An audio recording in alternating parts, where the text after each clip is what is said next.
bus stop if it's not out of your way? Sure, Bill, I'll be back. Don't forget my party tomorrow night, kids, and bring all your friends. Oh, party will come. Bye, everyone. Yeah, see you tomorrow night. I'll give you a ring first thing in the morning. Better make it about 11 if we can. Can I? I ought to be going, too. It was awfully nice of you to invite me here. You know, this is the first time I've been to anything like this. And thanks a lot, Bruce, for showing me how rock and roll is jazz. Bruce? Did you tell her that rock and roll is jazz? Yeah, sure, that's what I told her. Is there something wrong with that? Bruce, how square can you get? Rock and roll is not jazz. Rock and roll is merely an offspring of rhythm and blues. Now look here, whatever your name is, who are you to know so much? Natalie, Putting in like this. Natalie, you haven't met Alex. Alex here is an arranger for the Paul Severson group. So what? Oh, that makes him an authority. Almost anyone knows rock and roll is not jazz, huh, Alex? Well, if jazz is not rock and roll, what is jazz? So tell me what jazz is, Alex.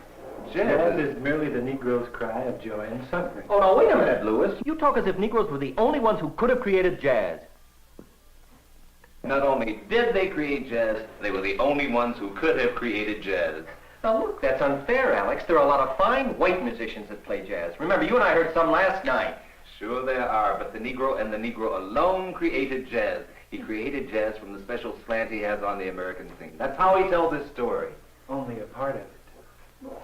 It's clear to me that the Negro created jazz, but still, is he the only one who could have created it? Yes, the Negro was the only one with the necessary musical and human history to create jazz. No, if you mean the Negro suffered, everybody suffered. And who suffered more than the Jews? Yeah, how can you answer that one? Well, a Negro can be Jewish or Catholic.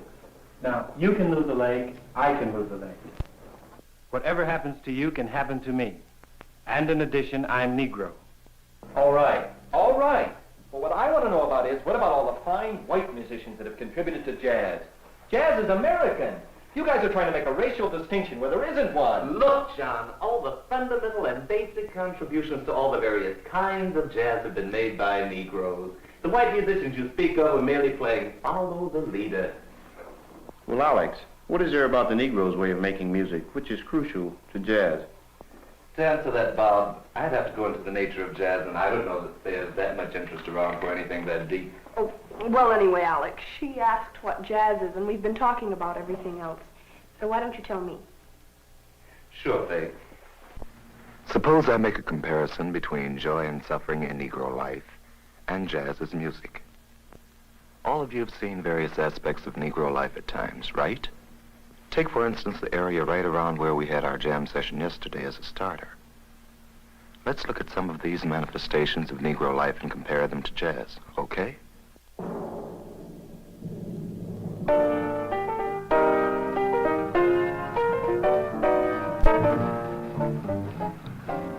As Lewis put it a moment ago, a Negro is potentially capable of experiencing everything that all Americans experience, plus Negroes undergo the hazard of being Negro. The hazard of being Negro begins before birth and extends beyond death. The difficulty in being Negro resides in being able to accept all the hazards of being Negro and simultaneously to triumph over these hazards. Jazz is the musical expression of the triumph of the Negro spirit.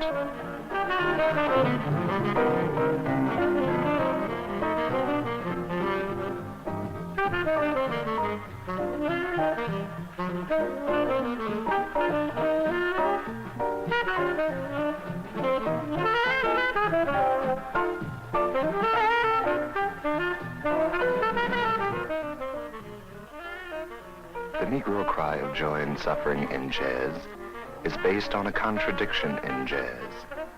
This contradiction is between freedom and restraint. Let's start with restraint in jazz. The feeling of restraint in jazz is caused in part by the way jazz form operates.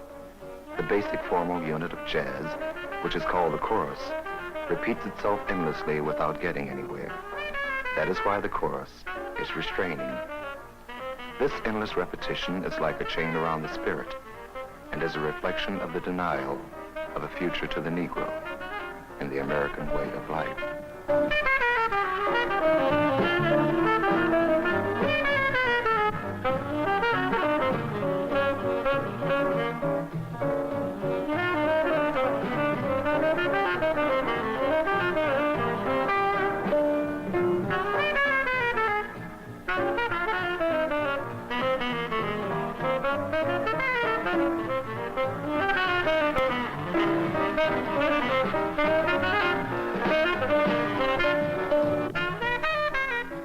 Another restraining factor in jazz are the changes. Like any other structure, the course is held together by certain materials and their patterns. These materials and their patterns are termed harmonies. The jazzman calls them changes. The changes are stated through the rhythm section, especially the piano and guitar. The pattern of the changes is repeated over and over again.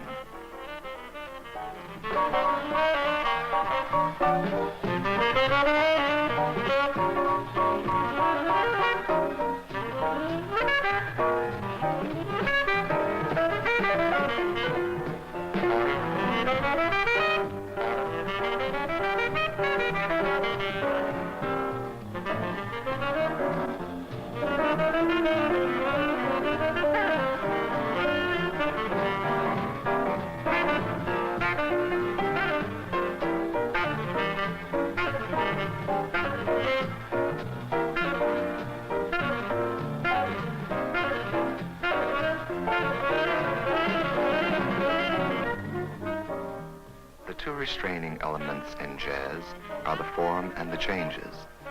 They are restraining because of their endless repetition, in much the same way that the Negro experiences the endless daily humiliation of American life, which bequeaths him a futureless future. In conflict with America's gift of a futureless future is the Negro's image of himself. Through glorifying the inherent joy and freedom in each present moment of life, the Negro transforms America's image of him into a transport of joy. Denied a future, the joyous celebration of the present is the Negro's answer to America's ceaseless attempts to obliterate him. Jazz is a musical expression of the Negro's eternal recreation of the present. The Negro's freeing worship of the present in jazz occurs through the constant creation of new ideas in jazz. These new ideas are born by improvising through the restraints of the form and the changes. Jazz reflects the improvised life thrust upon the Negro.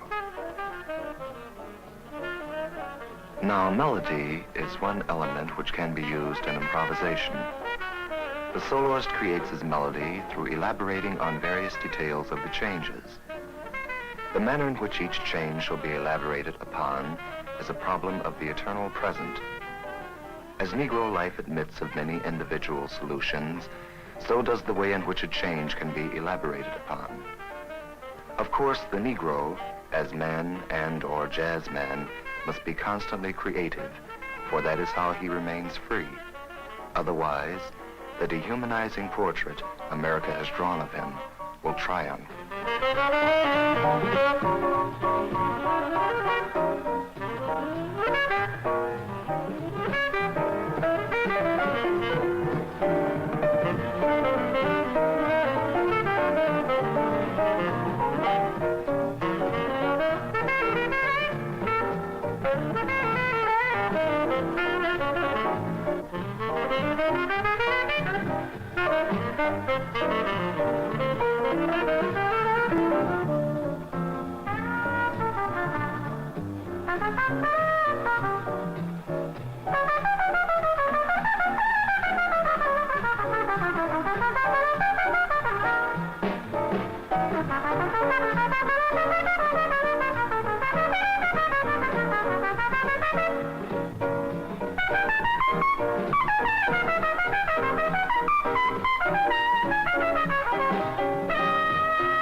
For the Negro, each present moment must be electric, full of meaning and seething with life. This is made manifest in gesture, in walk, and in dance. Now, rhythm electrifies each present moment in jazz. This electrification is born of the conflict of two types of rhythm which exist simultaneously in nearly every bar of jazz. Some call this electrification, caused by jazz rhythm, swinging, and it is through swinging that an additional feeling of freedom enters. The emphasis on a conflict of kinds of rhythm, namely a rhythm of stress and one of length, is characteristic of Negro music all over the world. And through utilizing this emphasis, the American Negro produces an oblique musical product and a damaging commentary on the human wastelands of America.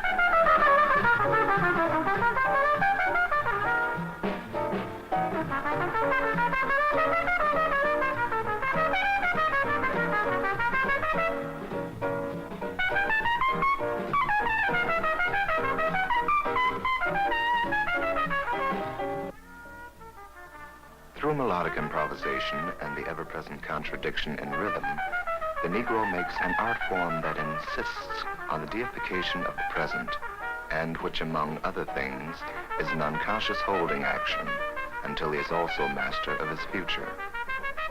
Melodic improvisation and rhythmic conflict are the joyful, freeing, and present-oriented aspects of jazz, while form and the changes are the suffering, restraining, and futureless aspects of jazz.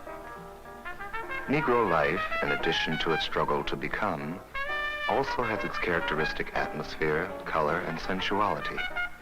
In jazz, this is reflected by the sonority of the music. The jazzman substitutes the word sound for sonority. Think of the sound of much Negro music compared to Negro life.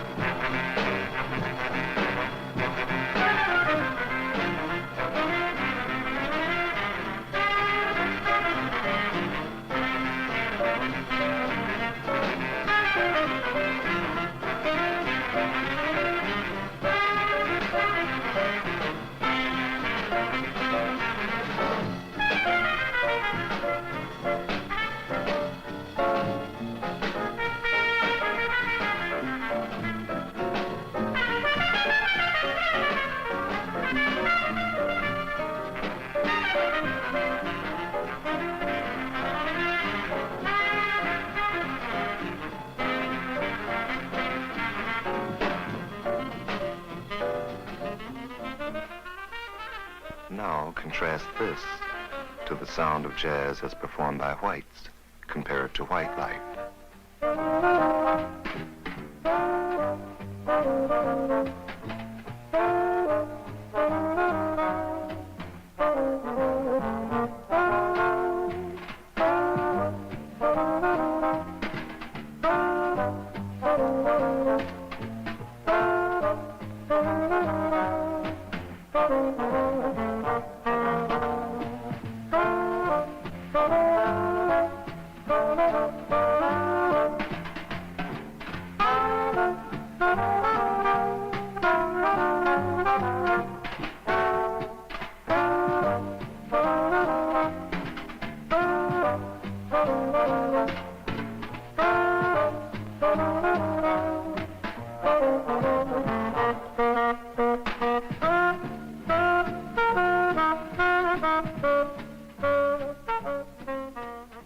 Negro life, then, as created through jazz, is a contradiction between worship of the present, freedom and joy, and the realization of the futureless future, restraint and suffering, which the American way of life has bestowed upon the Negro. The cry of joy and suffering in jazz is then based on the ever-present contradiction between freedom and restraint. The feeling of freedom is based on the Negro's view of what life in America should be, while the feeling of restraint is based on the actual inhuman situation in which the Negro finds himself.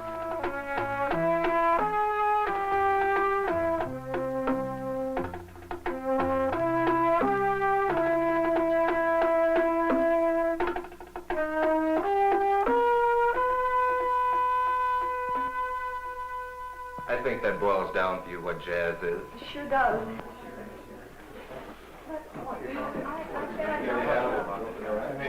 Alex, you said something before about a special slant the Negro has on the American scene. Now, I don't see why Negroes see things differently than anybody else. Oh, look, Negroes are just like everybody else. Oh, no, they're not. You see, the Negro looks at the human arena in America indirectly. He views America with a special clarity and penetration. He can do this because he's grown up in a corner and made the most of it. So he suffered, but why put him in a corner? I didn't put him there. Don't you know who put him there? He's there because of the outrageous savagery of you white Americans. You act as if we're not human. Are you human? The Negro is the only human American. I am too human. I've got eyes, hair, nose, and a face just like you. It takes more than a face, a nose, or hair to be human. It takes a soul. Oh, Alex, you know we've got souls. If Americans had souls, they wouldn't have tried to take ours away from us. And they're still trying to take them away. Take away your souls? How? You wiped out our past. We have no yesterday to look back on. With slavery, you wiped out our today, and the present day savagery is intended to deprive us of our tomorrow. If America had her way, time would vanish for the Negro. Well, then how does the Negro survive? Through spirituals, through the blues, then through jazz, we made a memory of our past and a promise of all to come. Then the history of jazz is the story of the fantastic ingenuity of the Negro in America. Yes, that's the part of the incredible genius of the Negro. Well, come on over here and tell us about the history of jazz, Alex.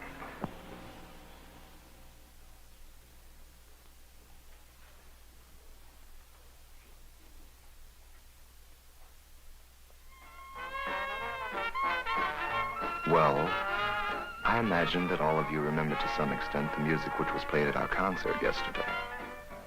We'll use that music as basis for discussion. Now, Faye, the jazz from which the other major styles developed was New Orleans jazz. New Orleans jazz was the first jazz style as distinguished from blues and spirituals, those other monuments to the history of the struggle of the Negro spirit. Yesterday, we didn't hear any New Orleans jazz, but we did hear Dixieland, which is derivative from New Orleans jazz.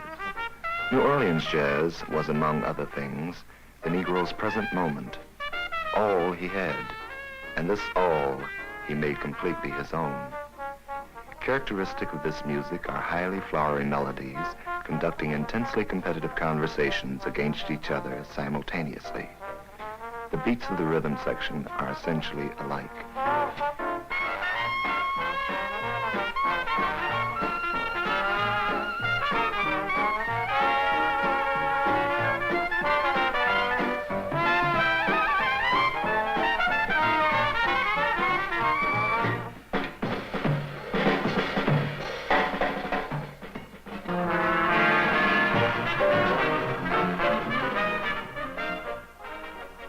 Years later, after many Negroes had left the inhuman South and migrated to the more cleverly inhuman North, their problem, among others, was how to retain their identity through the restraints of city living, mechanized and brutalizing jobs, and fragmented families.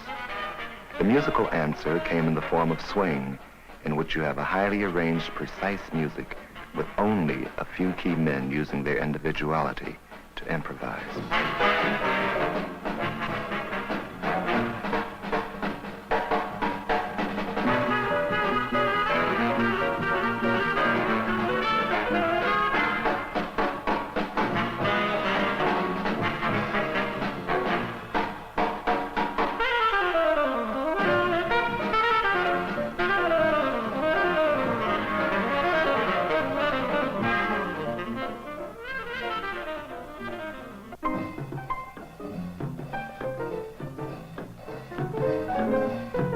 In the early 40s, Charlie Parker, Dizzy Gillespie, and Thelonious Monk introduced bebop. Emphasis focused on long, snake-like melodies, small instrumental combinations, and changes or harmonies derived from Debussy and Ravel. Cymbals emphasized the second and fourth beats, thus freeing the rest of the drums for commentated playing. bop also, among other things, was a revolt against the subservient Uncle Tom role given Negroes in the war effort and the entertainment world of that era.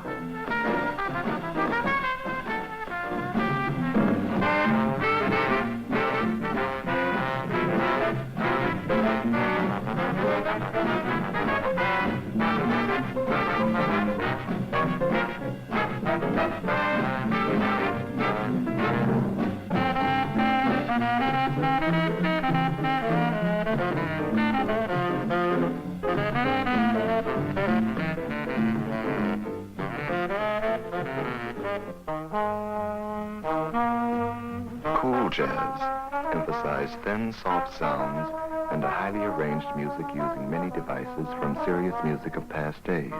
The soloists based their styles to a great extent on stars of the Count Basie band of the swing era, especially Lester Prez Young. Cool jazz has been called by some an attempt to remove the Negro influence from jazz, because jazz is the one element in American life where whites must be humble to Negroes.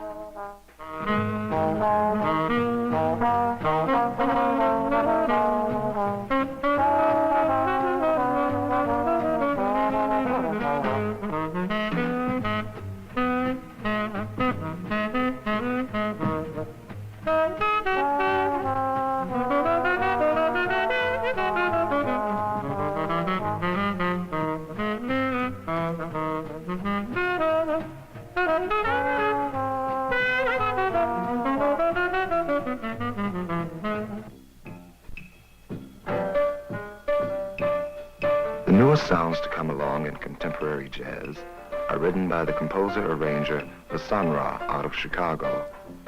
The Sun Ra, among other things, fuses the snake-like bebop melodies with colors of Duke Ellington and the experimental changes of Thelonious Monk. The Sun Ra says of his music that it is a portrayal of everything the Negro really was, is, and is going to be, with emphasis focused on the Negro's triumph over the demonic currents of his experience.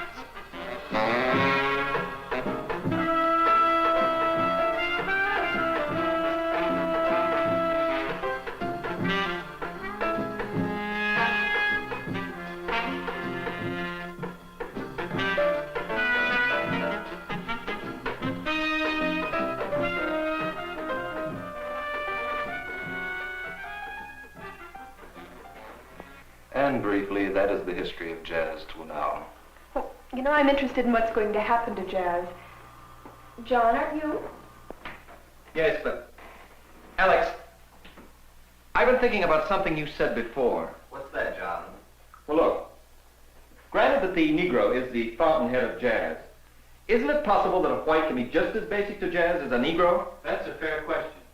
Yes, it could be possible, but possible only when the whites have paid the price in suffering to be the Negro's equal. But we are your equal. What are you talking about? But you're not our equals in suffering. People just don't go out searching for suffering. How will we ever be your equals? Well, the first step will be to accept the Negro's tragic experience with reverence and humbleness. But we're individuals. We've got our own way to go. And that way is leading America nowhere but to death and doom. But the Negro's way of looking at life is offering hope to everybody. Certainly. Jazz is telling everybody's story. Why can't you accept it? Oh, wait a minute. That's outrageous. Outrageous, my eye. This joy and suffering in jazz has cut across many differences in people and has won many friends for us overseas. They really go wild over it in Europe, Asia, and South America. Do they? Do they now? I don't know about that. Then you must be pretty dumb. You know, it seems to me that jazz and the Negro could win friends for this country more readily than the other things we're doing in the Cold War. Now, how can you be so illogical, Fay? Foreign policy is one thing. Jazz is another. But she's right, because people in foreign countries sense the warmth and beauty in American Negroes in jazz, while they distrust white Americans. I don't see it. But anyway, Faye said something earlier about being interested in what's going to happen to jazz. Would you tell me, Alex? Yes, jazz is dead. Well, if jazz is dead, then the Negro's dead, right? No, wrong. What do you mean jazz is dead? Why, jazz is selling more records today than ever before. Why is jazz dead, Alex? Jazz is dead because the Negro needs more room to tell his story. But isn't jazz enough? Well, it should be, the way you guys have been talking about it. You know, there are limits. His story deserves more than just jazz, jazz, jazz. Jazz, for all its power, beauty, and world dominance, is too limiting. It's a genteel slavery. Slavery was over in 1863. Why must you guys always keep crying the blues? Look, I'm sick and tired of hearing Negroes accused of crying the blues. This is nutty, absolutely and positively nutty. I've given in to you on those other points, Alex, but not on this one. Why not? Oh, come on. Let's cool down, okay? Now, if the Negro won't need jazz, who will need it? American whites will need it in order to understand the suffering which is needed in order to try to become human. Well, in what way is jazz dead, though, Alex? Let me clarify. The jazz body is dead, but the spirit of jazz is alive. But why is the body dead? The body is dead because inherently the material of jazz does not allow for further growth. Well, what are these inherent reasons for the death of the jazz body? The inherent reasons for the death of jazz center around the restraining elements of jazz. The restraining elements of jazz are the form and the changes.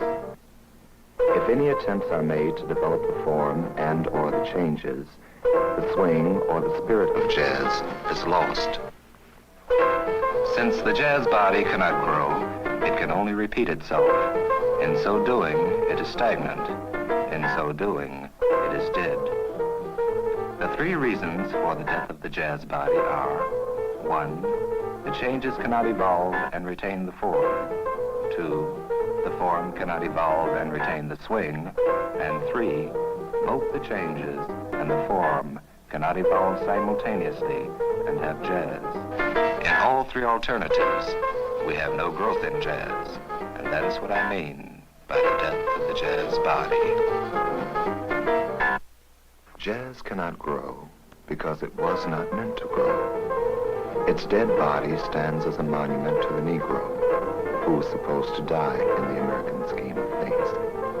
Any attempts to develop the form or changes of jazz gives us only a circular seesaw which leads America or the Negro nowhere.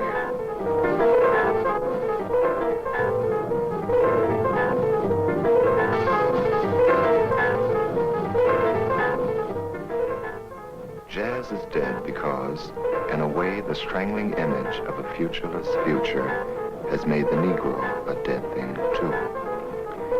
The Negro can only become alive by the construction of America's future.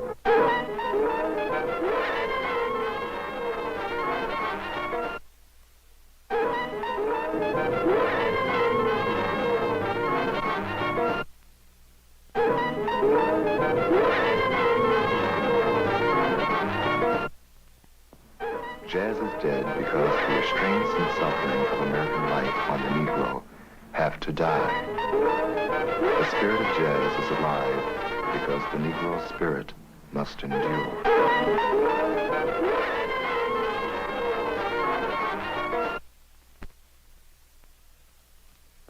Look, Alex, you're sounding ridiculous. Jazz can be further developed. Look what's happening to cool jazz. I should think so. I mean, things can always change. No, jazz has had it. No new growth can occur in jazz. Anything which happens now will be a variation on something old. The body is dead, but the spirit of jazz is here for a long time, just like the Negro. Fee, fi, fo, fi. But I just don't see it. What will follow jazz? Eeny, meeny, miny, mo. That depends upon what the Negro does with the spirit of jazz. Jazz is merely a faint glimpse of something with colossal power which is arising. Alex, are you saying that the Negro will remake present-day serious music? Yes, the spirit of jazz will remake serious music, but the sounds of jazz will not be used. Oh, that's nonsense. Now, don't tell me that such a revolution would be based upon the spirit of jazz. You guys are too far out for me. It's insane, really insane. Well, so the Negro does all this, whatever you say it is. I don't see how it concerns us. Because the Negro controls America's destiny. What do you mean, our destiny? He can't control America's destiny. But he can. You see, the Negro is their conscience if they have a conscience. And if they don't, they're less than human. What? What's happening here? What's this, a Mau meeting? I thought this was a jazz club. This is nothing but black chauvinism. That's it. Black Americanism. I shudder when I think of the terrible burden the Negro has in trying to teach American whites how to become human. After all, we're not boasting. We're merely laying down the facts. And you may as well accept them or disappear like a handful of smoke.